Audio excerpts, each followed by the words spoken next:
له فلا مضل له ومن يضلل فلا هادي له ونشهد أن لا إله إلا الله وحده لا شريك له ونشهد أن سيدنا ومولانا محمدا عبده ورسوله صلى الله تعالى عليه وعلى آله وأصحابه أجمعين أما بعد قال الله تبارك وتعالى في كلامه المجيد أعوذ بالله من الشيطان الرجيم بسم الله الرحمن الرحيم إنا نحن نزلنا الذكر وإنا له لحافظون وقال تعالى الحمد لله رب العالمين الرحمن الرحيم مالك يوم الدين صدق الله العظيم وصدق رسوله النبي الكريم ونحن على ذلك لمن الشاهدين والشاكرين والحمد لله رب العالمين رب اشرح لي صدري ويسر لي أمري واحلل عقدة من لساني يفقهوا قولي آمين برحمتك يا أرحم الراحمين والحمد لله رب العالمين. حضرات سامعین، اللہ جل شانہ کا لاکھ لاکھ شکر و احسان کہ اللہ جل شانہ نے ہمیں ایمان کی دولت سے نوازا اور جناب رسول کریم صلی اللہ علیہ وسلم کی امت کے اندر پیدا فرمایا اور نبی کریم صلی اللہ علیہ وسلم کا لاکھ لاکھ شکر و احسان کہ آپ صلی اللہ علیہ وسلم نے دین کی باتوں کو ہم تک پہنچایا. اللہ تبارک و تعالی نے دنیا کے اندر ہدایت اور رہنمائی کے پیغام کو عام کرنے کے لیے اپنی بات کو اپنے بندوں تک پہنچانے کے لیے انبیاء کرام علیہ السلام کا انتخاب کیا. چنانچہ سلسلہ سیدنا آدم علیہ نبینا علیہ السلام سے شروع ہو کر جناب رسول کریم صلی اللہ علیہ وسلم پر مکمل ہوا. جتنے بھی انبیاء علیہ السلام اس دنیا کے اندر آئے، اللہ تبارک و تعالی نے ان تک اپنے پیغام کو پہنچانے کے لیے جبرائیل امین کے ذریعے سے یا وحی کے ذریعے سے اللہ تبارک و تعالی نے پیغام کو دنیا کے اندر بھیجا. انبیاء کرام کا کام اللہ تعالیٰ کے بتائے ہوئے پیغام، بھیجے ہوئے پیغام کو اپنی امت تک پہنچانا اور عمل کر کے دکھانا تھا کہ کسی چیز کو اگر بتا دیا جاتا اور عمل کر کے نہ دکھایا جاتا تو وہ عمل یا وہ کام اللہ کی مرضی کے مطابق کیسے ہوتا، بندہ اس کو سمجھ نہیں پاتا. اسی واسطے اللہ تبارک و تعالی نے انبیاء علیہ السلام کا سلسلہ جاری کیا.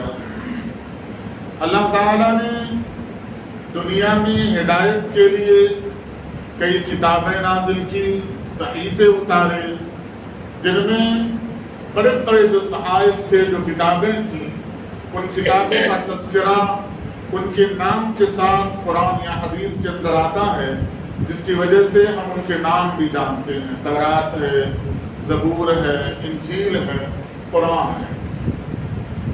ان کے علاوہ بھی اللہ تبارک و تعالی نے صحیفے نازل کیے، جیسا کہ قرآن کریم میں اللہ تبارک و تعالی نے تذکرہ کیا سورہ اعلیٰ کے اندر کہ حضرت موسیٰ علیہ السلام پر ہم نے صحیفہ نازل کیا، ابراہیم علیہ السلام کے اوپر صحیفہ نازل کیا. تو یہ جو صحائف یا کتابیں یا اللہ تبارک و تعالی کا پیغام لکھی ہوئی شکل میں اللہ تبارک و تعالی دیتے تھے، وہ پیغام اس وقت کی جو امت ہوتی تھی یا اس وقت کے جو نبی ہوتے تھے اور جہاں تک کے لیے جس علاقے کے لیے نبی بنا کر بھیجے گئے تھے، اسی علاقے کے لیے وہ کتاب محدود ہوتی تھی. یعنی اس کتاب کے مطابق اس علاقے کے لوگ ہی عمل کریں گے. وہ رہنمائی اور ہدایت اس کتاب سے وہی لوگ حاصل کریں گے جو اس نبی کے علاقے اور دائرے کے اندر آتی ہیں. اور تمام کتابوں کو قرآن کے علاوہ جتنی کتابیں نازل ہوئی اللہ تبارک و تعالیٰ نے وہ امت کے حوالے کر دیا. جب تک نبی رہے، نبی بتاتے رہے، عمل کر کے دکھاتے رہے. نبی کے اس دنیا سے جانے کے بعد اللہ تبارک و تعالیٰ نے اس قوم کے حوالے کر دیا اور اس کی حفاظت کی ذمہ داری اللہ تبارک و تعالیٰ نے نہیں دی. اور نازل کرنے کا جو طریقہ قرآن سے ہمیں نظر آتا ہے، ملتا ہے، وہ یہ تھا کہ بیک وقت اللہ تبارک و تعالیٰ پوری کتاب دے دیا کرتے تھے. جیسے موسیٰ علیہ السلام کو اللہ تبارک و تعالیٰ تورات دینے والے تھے، پہاڑ کے اوپر بلایا اور کہا کہ 40 دن روزہ رکھو. موسیٰ علیہ السلام نے روزہ رکھا اور تختیاں اللہ تبارک و تعالیٰ نے انہیں دے دی. اب جب تک وہ قوم رہنے والی تھی، جب تک دوسرا نبی آنے والا نہیں تھا، اللہ تبارک و تعالیٰ نے تمام چیزوں کو اس کے اندر رکھ دیا تھا، اس کے اندر درج کر دیا تھا کہ اسی کے مطابق زندگی گزارنا. چنانچہ زمانہ گزرتا رہا، امت حضرت موسیٰ علیہ السلام کے ماننے والوں کے اندر سہولت پسندی آئی. اپنے مزاج کے مطابق، اپنے دل کے مطابق جو چیز چاہی اسے منوعات رکھا، جسے چاہا تبدیل کر دیا اور کتاب کے اندر بھی اسے تبدیل کیا، تحریف کر دی، کیونکہ اللہ تعالیٰ نے ذمہ داری نہیں دی تھی. لیکن جب آخری نبی جناب محمد الرسول اللہ صلی اللہ علیہ وسلم اس دنیا کے اندر آئے، قیامت تک آنے والے لوگوں کی ہدایت کے لیے جب قرآن کریم نازل کیا جانے لگا تو اللہ تعالیٰ نے اس کی ذمہ داری دی. حالانکہ آخری امت، سب سے محبوب اللہ تبارک و تعالیٰ کی امت، اللہ تعالیٰ کے بندے نبی کریم صلی اللہ علیہ وسلم کی آخری امت، سب سے زیادہ محبت اللہ تبارک و تعالیٰ کو اسی امت سے ہے. اس کے باوجود اس امت کے حوالے قرآن کریم نہیں کیا. کہا ہم قرآن نازل کر رہے ہیں، اِنَّا نَحْنُ نَزَّلْنَا الذِّکْرَ، یہ کتاب میں نازل کر رہا ہوں اور میں ہی اس کی حفاظت کروں گا. کس قوم، کس قبیلے، کس خاندان کے لیے نازل ہوئی ہے؟ اللہ تبارک و تعالیٰ نے فرمایا ھدی للناس، تمام کائنات، تمام لوگوں کے لیے، جتنے لوگ ہیں تمام لوگوں کے لیے قرآن، یہ کتاب میں نازل کر رہا ہوں.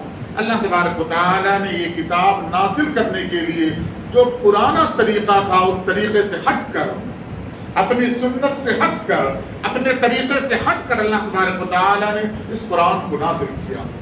وجہ مفسرین نے لکھا ہے کہ چند وجوہات ہیں کہ قرآن کریم کو اللہ تعالیٰ نے بیک وقت کیوں نازل نہیں کیا. فرمایا ایک وجہ یہ ہے کہ پوری قوم کو یہ بتانا ہے، اپنے بندوں کو یہ بتانا ہے کہ یہ معجزہ ہے.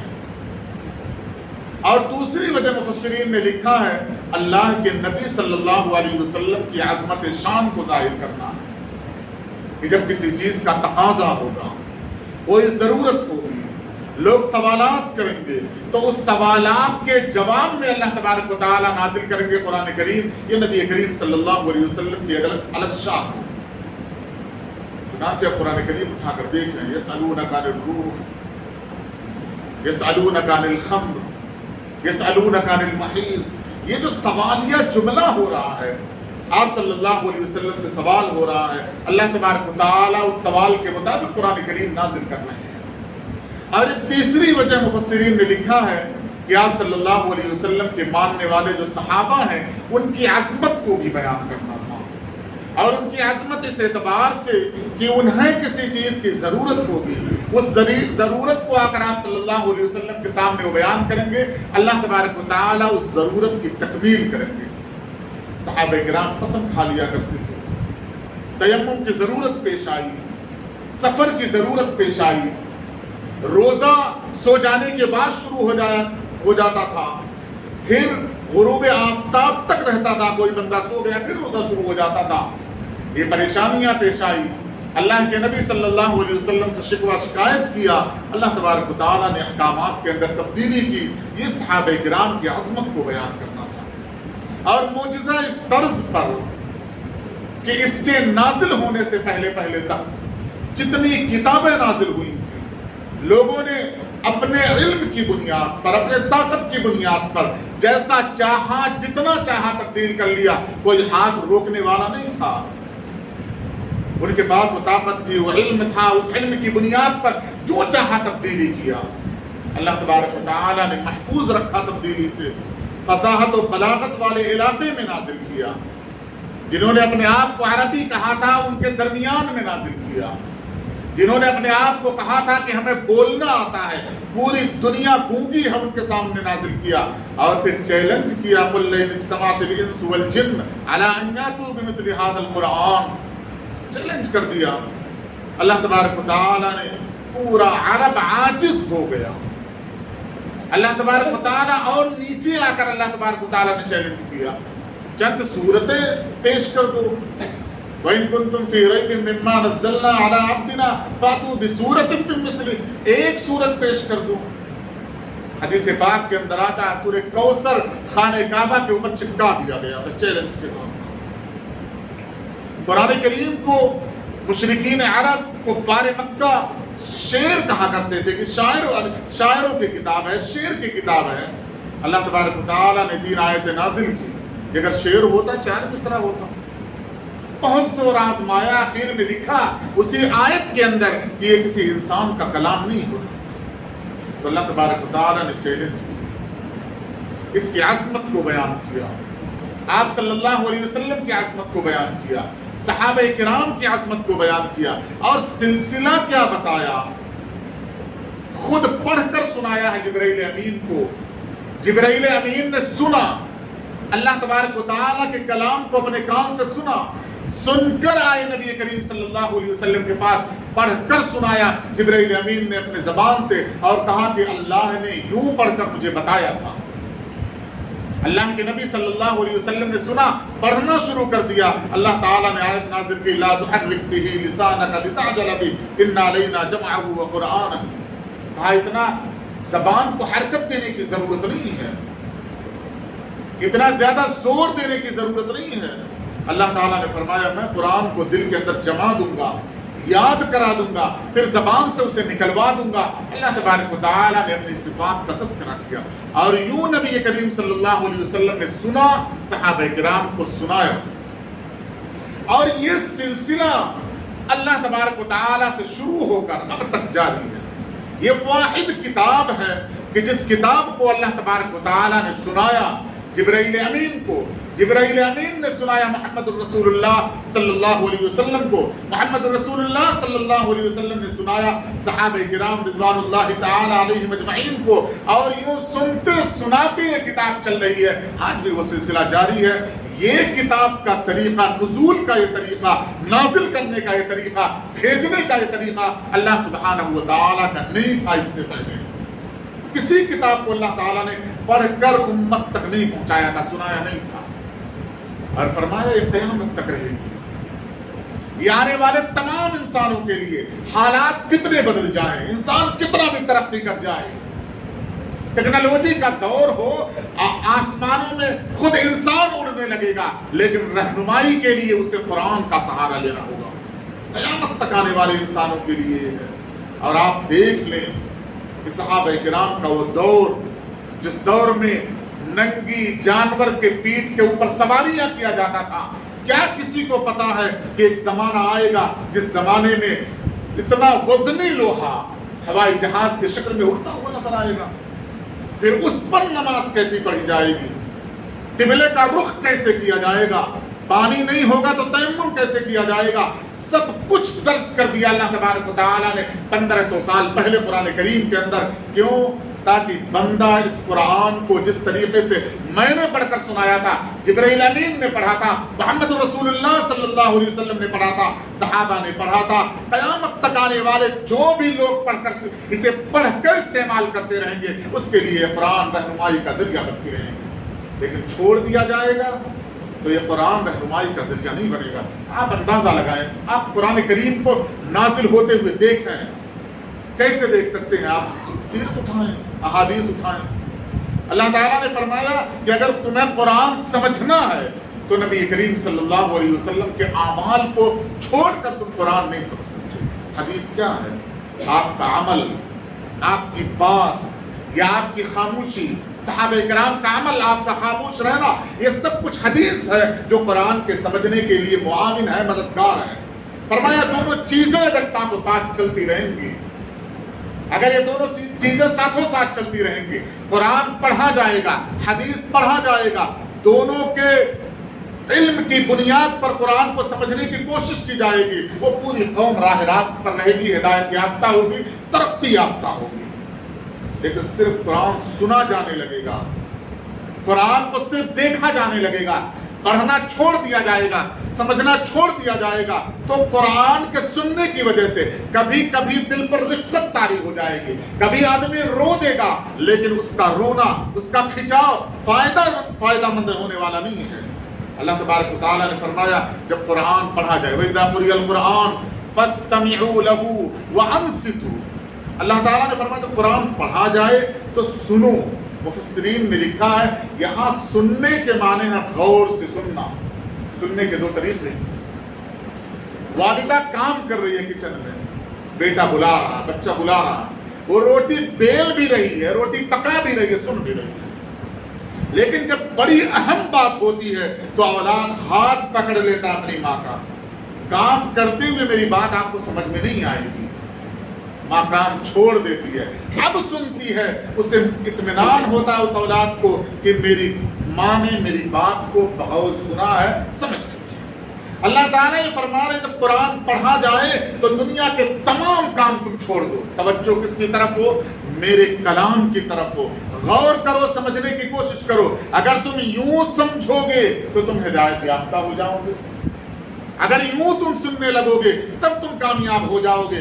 آپ تاریخ اٹھا کر دیکھیں کفار مکہ کی، اللہ کے نبی صلی اللہ علیہ وسلم رات میں قرآن کریم کی تلاوت کر رہے ہیں، ابو لہب، ابو جہل، عتبہ، شیبہ، بڑے بڑے سرداران قریش، مسلمانوں کے دشمن، ایک کھچاؤ ہے قرآن کریم میں، چلے آ رہے ہیں آپ صلی اللہ علیہ وسلم کے دربار میں اور کان لگا کر سن رہے ہیں، اور سنتے سنتے صبح ہو گئی، پتہ ہی نہیں چلا۔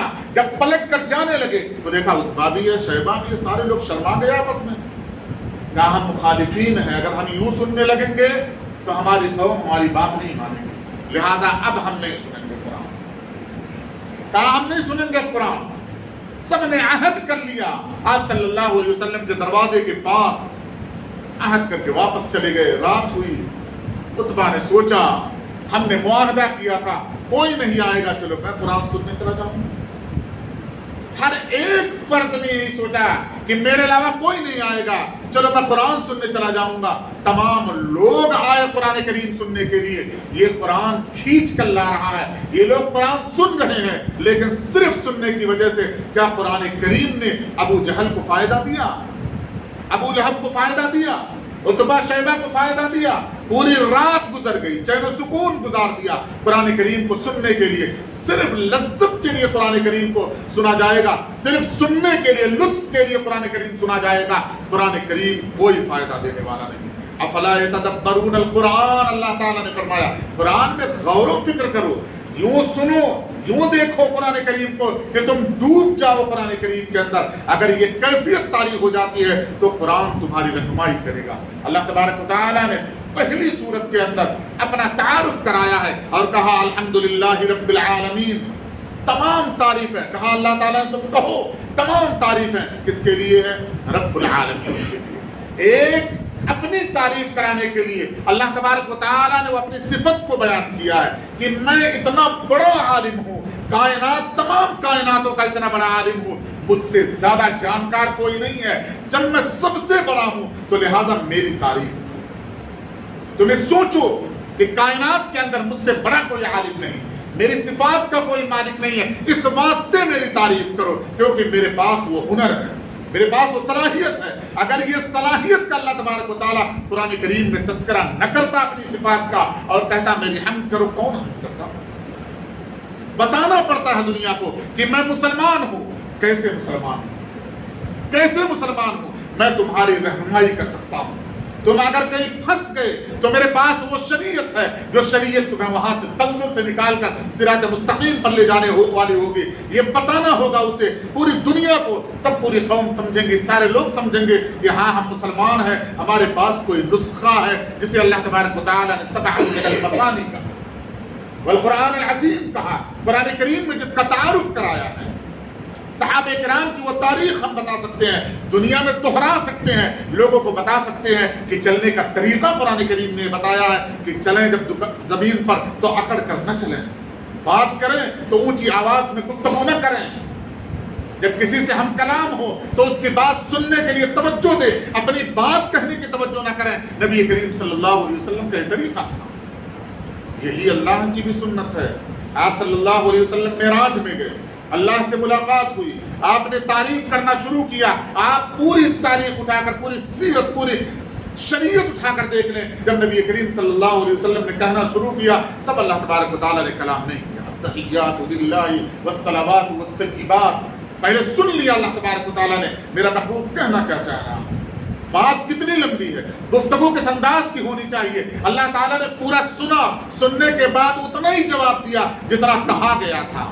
السلام علیکہ ایھا النبی ورحمۃ اللہ وبرکاتہ، ہمیں طریقہ بتایا گیا ہے کہ تم جب کلام کرو تو سامع کے مطابق کلام کرو، وہ کتنا کہہ رہا ہے، کتنا سننا چاہتا ہے، کتنا گفتگو کرنا چاہتا ہے، وہ آپ کا انداز کیا اپنانا چاہتا ہے۔ اگر وہ کم بولنا چاہتا ہے تم کم بولو، وہ کم سننا چاہتا تم کم کہو، لیکن یہ طریقہ کار جب قرآن کریم کی تلاوت کی جائے گی، قرآن میں ڈوبا جائے گا، قرآن کے اندر غور و فکر کی جائے گی تو قرآن خود تجربہ ہمیں بتائے گا، خود ہماری تربیت قرآن کریم کرے گی کہ یوں انداز گفتگو ہوا کرتی ہے۔ اگر تم چاہتے ہو کائنات کے اندر تمہاری تعریف کی جائے تو اللہ تبارک و تعالیٰ نے تعارف کا طریقہ یہ بتایا، اپنے اندر وہ صفات پیدا کرو، بتاؤ کہ میں ایک حکیم ہوں، میں ایک ڈاکٹر ہوں، میں ایک انجینئر ہوں، میں ایک عالم ہوں، میں ایک مولوی ہوں، میں ایک حافظ ہوں، میرے پاس اتنا علم ہے، اتنا حد کمال تک میرا علم پہنچا ہوا ہے کہ اتنا علم اس وقت شاید کسی کے پاس ہوگا،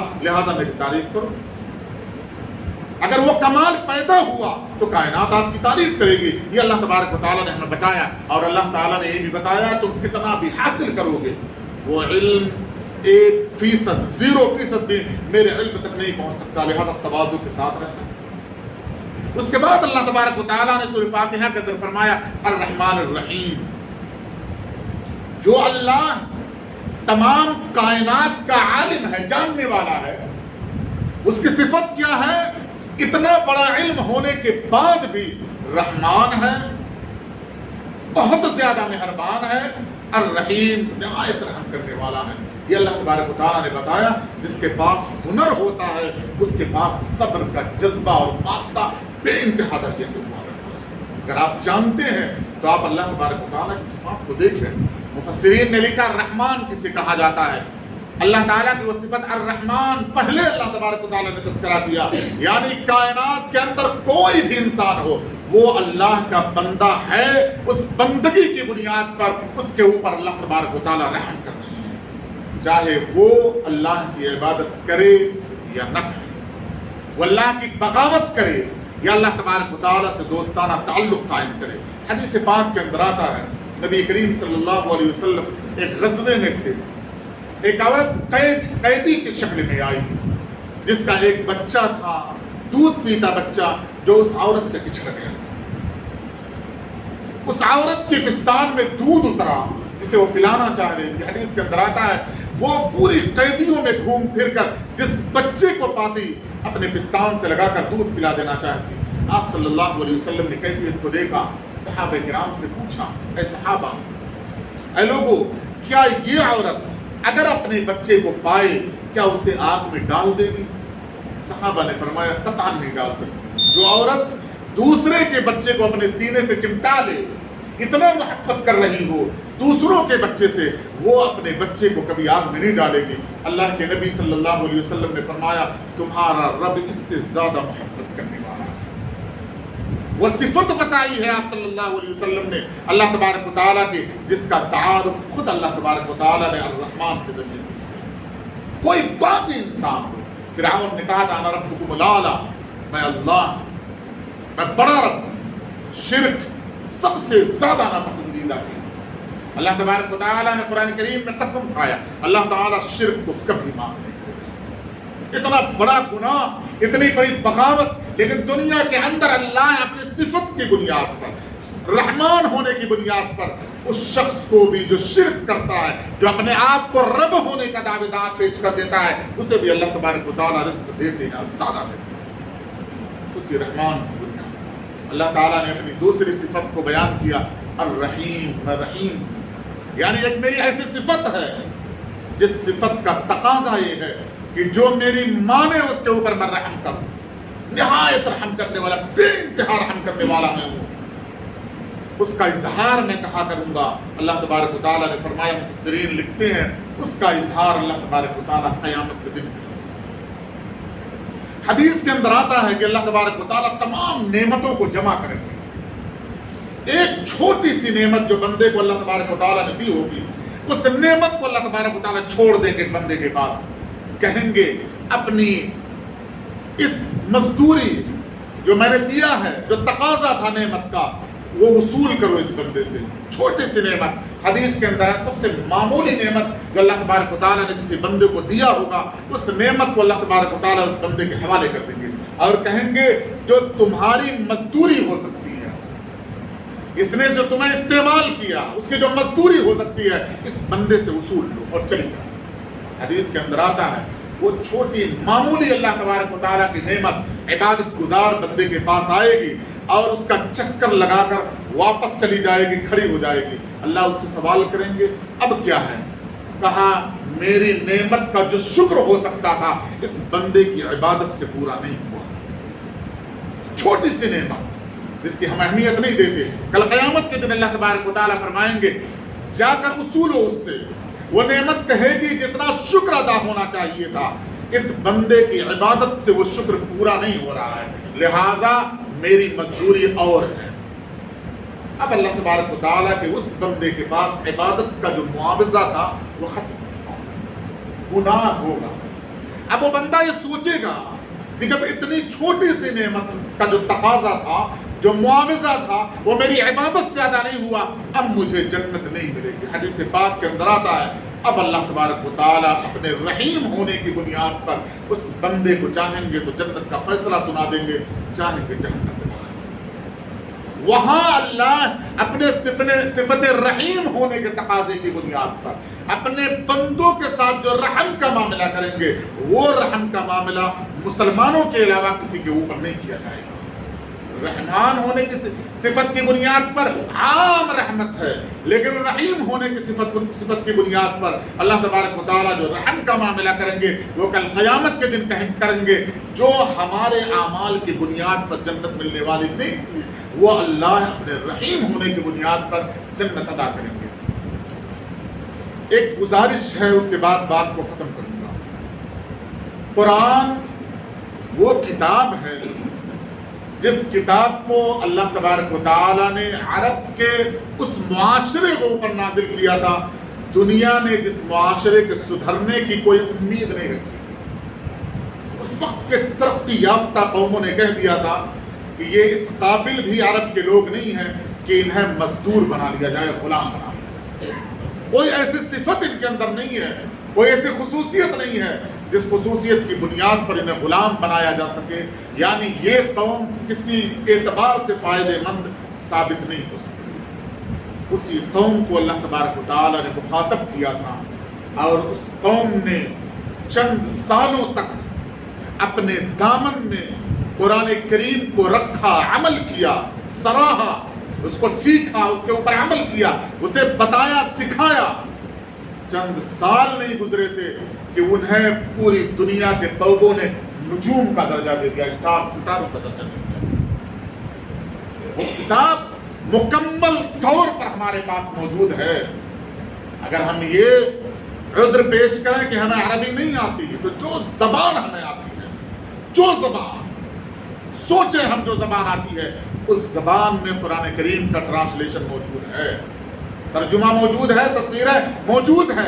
ہم اللہ کے پاس یہ کہہ کر چھوٹ نہیں سکتے کہ اللہ مجھے عربی نہیں آتی تھی، اور جس زبان کا میں جاننے والا تھا قرآن کریم اس زبان میں نہیں تھا۔ آپ اندازہ لگائیں اگر کوئی بندہ یہ کہے کہ مجھے کوئی زبان نہیں آتی، کچھ پڑھنا نہیں آتا، سن کر سمجھتا ہوں، آج آپ دیکھ لیں قرآن کریم آواز کی شکل میں بھی محفوظ ہے، اس کی عبارتیں، اس کے تراجم، اس کے تفاسیر موجود ہیں. ایک کلک پہ آپ کو ہر ایک آیت کا ترجمہ، اس کی تفسیر مل جائے گی. یعنی آج کے زمانے کا کوئی بندہ اللہ سبحانہ و تعالیٰ کے پاس معذور نہیں ہو سکتا. اگر اس زمانے میں بھی رہ کر ہم نے قرآن کریم کو نہ سمجھا تو ہم سے زیادہ مبغوض بندے اللہ تبارک و تعالیٰ کے، ہم سے زیادہ اللہ تعالیٰ سے دور رہنے والے بندے شاید دنیا کے اندر کبھی پیدا ہوئے ہوں گے یا پیدا ہوں گے. اللہ تبارک و تعالیٰ سے دعا ہے اللہ عقل سلیم